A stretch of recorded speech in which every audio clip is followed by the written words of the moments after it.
I was reading through this book again. I've read it a couple times.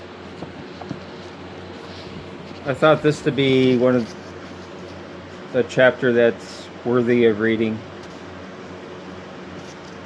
sharing. It's from Manly P. Hall's book, obviously. The Secret Destiny of America, America's Assignment with Destiny.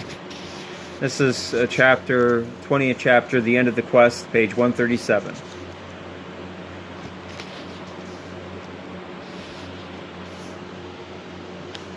I'm first going to be reading from this real quick. My finger is on. Religion, science, and philosophy are the three parts of essential learning. A government based upon one or even two of these parts must ultimately degenerate into a tyranny, either of men or opinion. These three realize the unity of knowledge. They are the orders of the quest. The end of the quest. Now I'm starting on the page. In America shall be erected a shrine to universal truth, as here arises the global democratic commonwealth, the true wealth of all mankind, which is designed in the foundation that men shall abide together in peace, and shall devote their energies to the common cause of discovery. The power of man lies in his dreams, his visions, and his ideals. This has been the common vision of man's necessity in the secret empire of the Brotherhood of the Quest, consecrated to fulfilling the destiny for which we in America were brought into being. Quote, philosophy teaches that the completion of the great work of social regeneration must be accomplished not in society but in man himself. The democratic commonwealth can never be legislated into existence, nor can it result from formal treaties or conferences. This is clearly indicated in the tragedy of the League of Nations. The League failed to prevent war because the nations which composed the League lacked the courage of high conviction. They failed the very institution which they themselves had established. Permanent progress results from education and not from legislation. The true purpose of education is to inform the mind of basic truths concerning conduct and the consequences of conduct. Education is not merely the fitting of the individual for the problem of economic survival. This is only the lesser part of learning.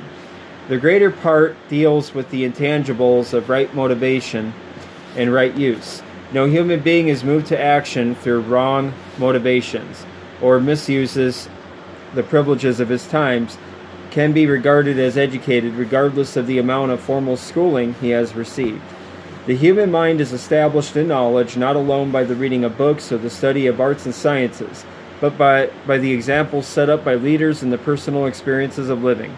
According to the Baconian system, there are three sources of learning. The first is tradition, which may be derived from books. The second is observation, by which we learn from the actions of each other. And the third is by experimentation, which is a study of causes and consequences brought about by personal conduct. The supreme human purpose is the perfection of man. This must come first. And when this end has been achieved, all good things will inevitably follow. Only enlightened men can sustain enlightened leadership. Only the wise can recognize and reward wisdom. In a democratic way of life, the very survival of the state depends upon the intelligent cooperation of its people. Where men make their own laws, they must live according to the merits and demerits of the statutes which they have framed. The Greek lawgiver Solon declared that in the ideal state, laws are few and simple because they have been derived from certainties. In the corrupt state, laws are many and confused because they have been derived from uncertainties. These corrupt laws are like the web of a spider, which catches small insects but permits the stronger creatures to break through and escape. Where there are many laws, there is much lawlessness. Men come to despise and ridicule the restraints that are imposed upon freedom of action. Corrupt laws resulting from efforts to amend inadequate legislation by further inadequate legislation reveal a general ignorance of right and wrong. Where such ignorance exists, the ideal function of democracy is impossible, and liberty degenerates into license. The half-truth is the most dangerous form of lie because it can be defended in part by incontestable logic.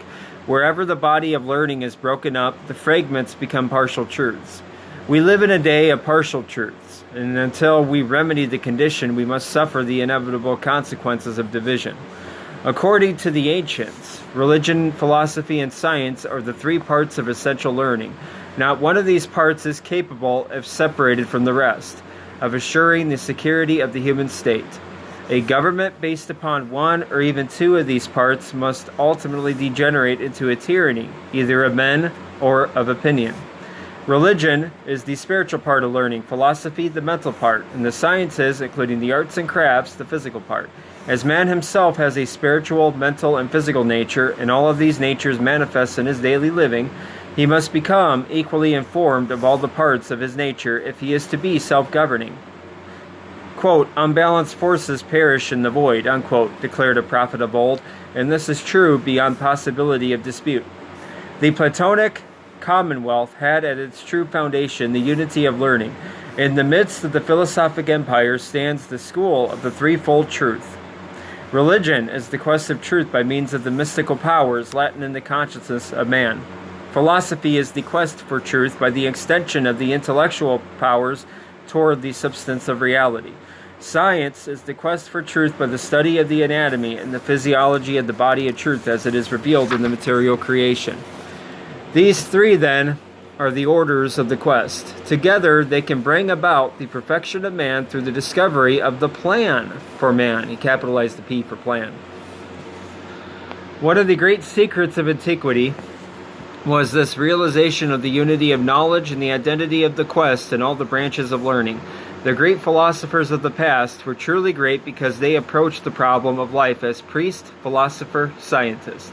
The title, the wise, is properly applied only to those in whose consciousness the unity of knowledge has been established as the pattern of the quest.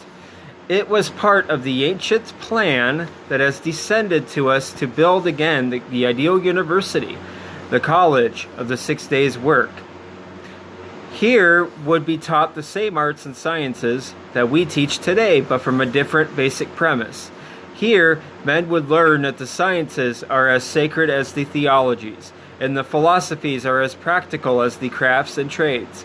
Those mystical, extrasensory perceptions, viewed with suspicion by the materialist, would then be developed according to the disciplines of the sciences, and all learning would be consecrated to the supreme end that men become as the gods, knowing good and evil. Where'd you, do you hear that from? The Bible, right? The Bible where God commanded Adam and Eve not to eat of the fruit of the tree, lest they should die. The serpent comes along, promises Eve that she partakes of eating the fruit of the tree, she shall become as gods, knowing good and evil. So he gives away, obviously, I don't have to, sure people listening already know that, Manly P. Hall, at least in his writings, gave away and hints that, what the mystery schools and Freemasonry was really all about. Becoming as gods, which is Luciferianism. So, let me repeat that again. All learning would be consecrated to the supreme end that men become as the gods, knowing good and evil. This university is the beginning of democratic empire. No longer would it be a secret school, the house of the unknown philosophers. It would emerge from the clouds which have concealed it from the profane, that's us, for thousands of years, and take its rightful place as the center and fountainhead of the ever-living good. When humanity willfully ignores the universal laws which govern its destiny, nature has devious ways of pressing home its lessons. Civilization after civilization has been built up by human courage and destroyed by human ignorance. We stand again on the threshold of a great decision. Once more, the working of time have revealed the weaknesses of our social structure. Once more, we have come to a day of reckoning. In the post-war world, one of two courses lies ahead before us. Either we will make the old mistakes again. I'll read that again. Either we will make the old mistakes again and try to force our own concepts upon the universe, or we will gather our strength for one heroic effort to put things right. If we make the old mistakes, we will be rewarded by the old pain.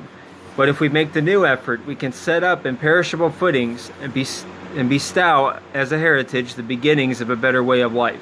According to our choice, the results will be inevitable, for nature will never change her ways. Let us consider her ways and be wise.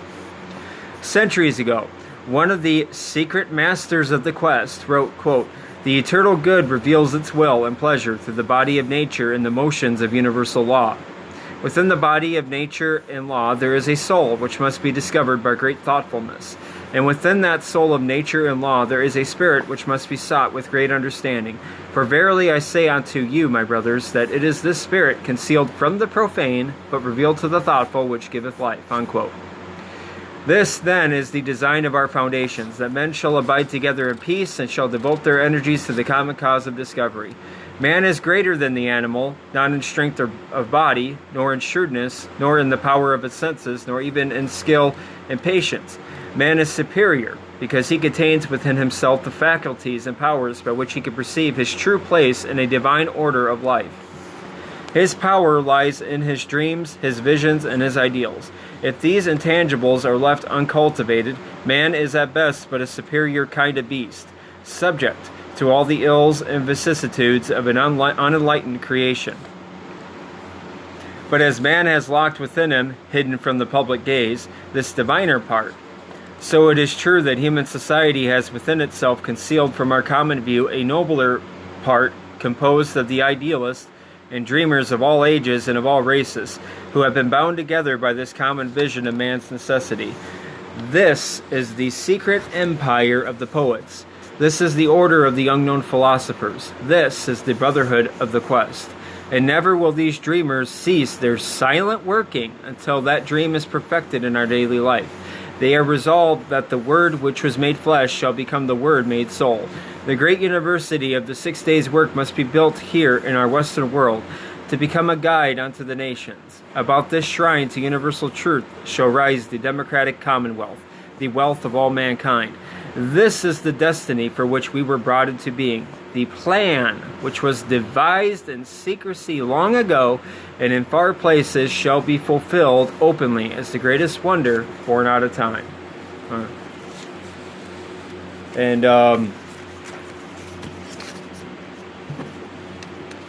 You can purchase this book by Manly P. Hall, Secret Destiny of America. Very, very, very interesting stuff in this book. Gives away a lot of their plans and beliefs, or amidst of the New World Order secret agenda in the book. Hinted at in his symbolic language, anyways. So, and what is the supreme end according to Manly Hall? To become as gods, knowing good and evil. Just wanted to share that.